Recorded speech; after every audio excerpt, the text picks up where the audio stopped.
Salut le bienvenu en Jésus-Christ et bienvenue à WIFNU, notre communauté qui lit la Bible ensemble pour connaître les promesses qu'il y en a en Jésus-Christ, notre Seigneur, notre Sauveur et notre espérance. Nous continuons avec Matthieu chapitre 14.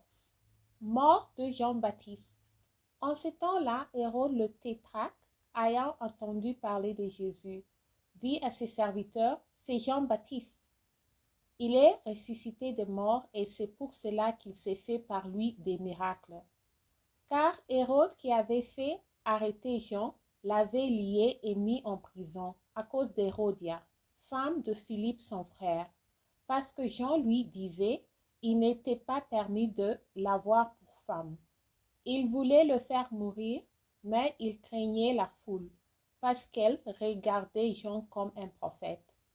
Or, lorsqu'on célébra l'anniversaire de la naissance d'Hérode, la fille d'Hérodia dansa au milieu des convives et plut à Hérode, de sorte qu'il ne promit avec serment de lui donner ce qu'elle demanderait.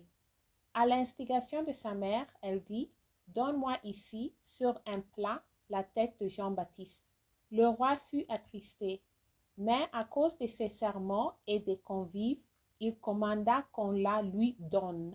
Et il envoya décapiter Jean dans la prison. Sa tête fut apportée sur un plat et donnée à la jeune fille, qui l'apporta à sa mère. Les disciples de Jean vinrent prendre son corps et l'ensevelirent, et ils allèrent l'annoncer à Jésus. Multiplication de pain. À cette nouvelle, Jésus partit de là dans une barque, pour se retirer à l'écart dans un lieu désert, et la foule l'aya suivi, sortit de ville et le suivit à pied. Quand il sortit de la barque, il vit une grande foule et fut ému de compassion pour elle, et il guérit les malades. Le soir étant venu, les disciples s'approchèrent de lui et dirent, « Ce lieu est désert et l'heure est déjà avancée. Renvoie la foule afin qu'elle aille dans les villages pour s'acheter des vivres. » Jésus leur répondit, « Ils n'ont pas besoin de s'en aller. Donnez-leur vous-même à manger. » Mais ils lui dirent, « Nous n'avons ici que 5 pains et 2 poissons. » Et il dit, « Apportez-les-moi. » Il fit asseoir la foule sur l'herbe, prit les 5 pains et les 2 poissons, et leva les yeux vers le ciel. Il rendit grâce. Puis il rompit les pains et les donna aux disciples, qui les distribuèrent à la foule. Tous mangèrent et furent rassasiés, et l'on emporta 12 paniers pleins de morceaux qui restaient. Ceux qui avaient mangé étaient environ 5000 hommes, sans les femmes et les enfants. Jésus marche sur les eaux, guérissant à Génézareth. Aussitôt après, il obligea les disciples à monter dans la barque et à passer avant lui de l'autre côté, pendant qu'il renverrait la foule. Quand il l'eut renvoyé, il monta sur la montagne pour prier à l'écart. Et comme le soir était venu, il était là seul. La barque, déjà au milieu de la mer, était battue par les flottes, car le vent était contraire. À la 4e veille de la nuit, Jésus alla vers eux, marcha sur la mer.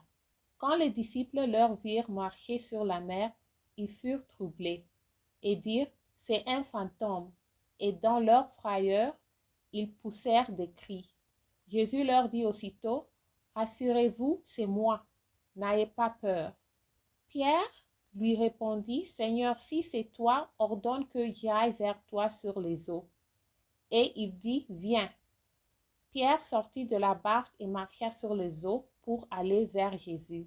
Mais voyant que le vent était fort, il eut peur et comme il commençait à enfoncer, il s'écria, « Seigneur, sauve-moi. » Aussitôt Jésus étendit la main, le saisit et lui dit, « Homme de peu de foi, pourquoi as-tu douté? » Je tourne la page.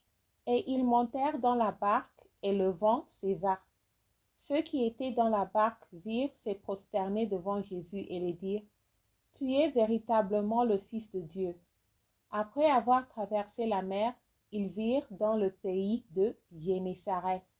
Les gens de ces lieux ayant reconnu Jésus, envoyèrent des messages dans tous les environs et on lui amena tous les malades. Ils les prièrent de leur permettre seulement de toucher le bord de son vêtement, et tous ceux qui le touchèrent furent guéris. Merci d'avoir lu ensemble. J'améliore mon français en lisant la Bible. Restez en Jésus-Christ et shalom.